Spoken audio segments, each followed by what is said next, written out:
Olá a todos, meu nome é Daniel Rafael dos Santos. Vou fazer uma apresentação do resumo expandido intitulado Modelagem Dinâmica e Análise Paramétrica da Rigidez Magnética em um Mancal Magnético Radial. Participaram ainda deste trabalho o professor Rodrigo Trentini e o graduando Oscar Reichol, todos pertencentes ao Instituto Federal de Santa Catarina, Campus Hall de Jaraguá do Sul. A maioria das máquinas elétricas utilizam rolamentos mecânicos convencionais, sujeitos à perda de torque e aquecimento, e a chamada zona morta, devido ao atrito estático, dificulta o controle de torque em velocidade nula, normalmente empregados na robótica. Bancais magnéticos são utilizados para essas situações devido à falta de fricção, já que não há contato mecânico. São aplicados na geração de vácuo extremo em atmosferas explosivas e controle de vibração. Também são viáveis em altas velocidades para uso em volantes de inércia, já que, por reduzirem o desgaste, prolongam a vida útil e reduzem as intervenções. Ainda são ecologicamente corretos por não utilizarem lubrificantes. O mancal magnético modelado ele é ativo, radial, heteropolar de 8 polos, ou seja, a força dos circuitos magnéticos se dá perpendicular ao eixo e esses polos se dão de forma alternada nesse mesmo plano. Os circuitos magnéticos eles estão de forma de oposição entre si, de forma que uma corrente de controle atua em fortalecer um dos circuitos e enfraquecer o seu oposto, de forma que você pode, com a mesma corrente de controle, direcionar uma força resultante tanto para a direita quanto para a esquerda nesse eixo X. Da mesma forma se dá em relação ao eixo vertical.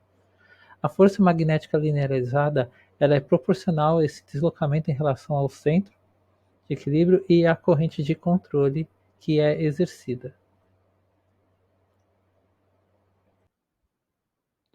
Dois bancais magnéticos A e B trabalham em associação para controle do conjunto do eixo rotor, de forma que a sua dinâmica se dá em função dos parâmetros do deslocamento do baricentro do rotor XY e dos ângulos associados ao pitch and roll, alfa e beta desse mesmo rotor. Como desejamos fazer uma análise paramétrica estática, a equação final ela fica bastante simplificada, ou seja, o vetor I que contém as correntes de controle em função desses deslocamentos. As matrizes KI e KS são em função dos parâmetros de proporcionalidade que vimos no slide anterior, e a matriz de entrada B ela é em função dos parâmetros geométricos desse bancal. Dessa forma, nós variamos os parâmetros para uma análise de sensibilidade que são a área do polo, o entre ferro e a corrente de base, que é uma corrente constante existente em todos os circuitos magnéticos. Isso em 3 pontos distintos de operação. Então, verificamos a corrente de controle em função desses 3 parâmetros e mostramos nessa forma que podemos visualizar os conjuntos dos 4 parâmetros.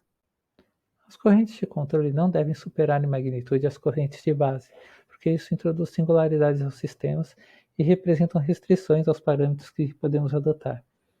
Na primeira figura, nós temos o conjunto eixo-rotor na posição central, na segunda na posição inferior, na terceira na posição superior.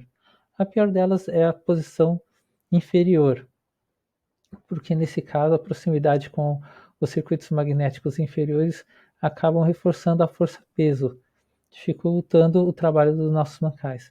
Chegou-se em resultados para simulação limite sem que haja singularidade com área mínima e interferro de 528 micrômetros.